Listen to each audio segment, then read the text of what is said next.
Hi, I'm Bill O'Reilly. Thanks for watching us tonight. President Obama stays north of the border. That is the subject of this evening's Talking Points memo. Has been a bizarre few days for the president. Yesterday, he was in Colorado raising money and socializing, drinking beer, playing pool. In a calm time, there'd be nothing wrong with that. But this is far from a calm time. War could break out in the Middle East at any moment. And we now have about 60,000 foreign children under U.S. care because the southern border is so chaotic. Many are calling that a humanitarian disaster, and it is. So let's see. Possible war in the Middle East, a humanitarian disaster on the border, and Barack Obama is socializing? Not good. Today, the president arrived in Texas for more fundraising and socializing. He is refusing to go to the border, which has even some of his own supporters mystified.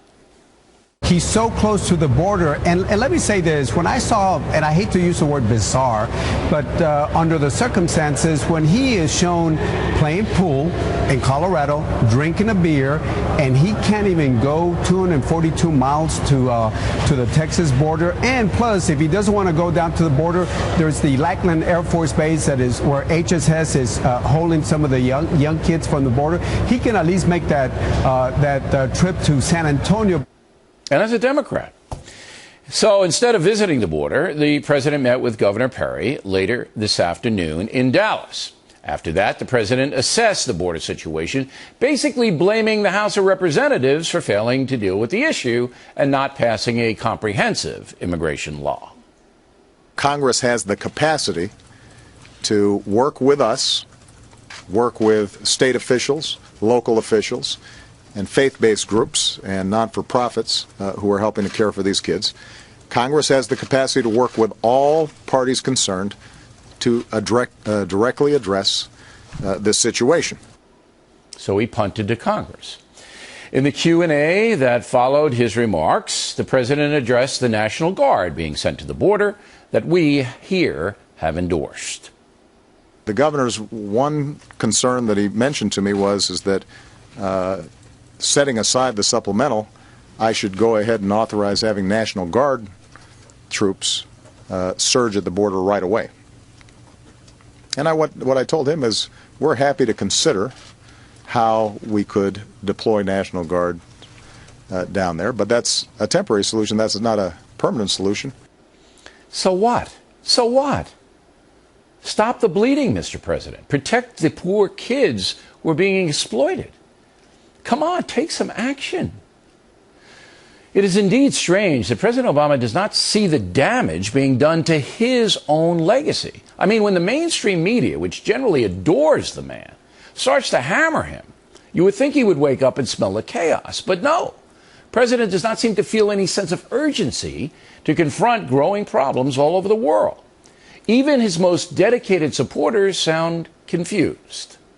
It's almost like the crisis in Syria generated this enormous crisis on the border of Jordan.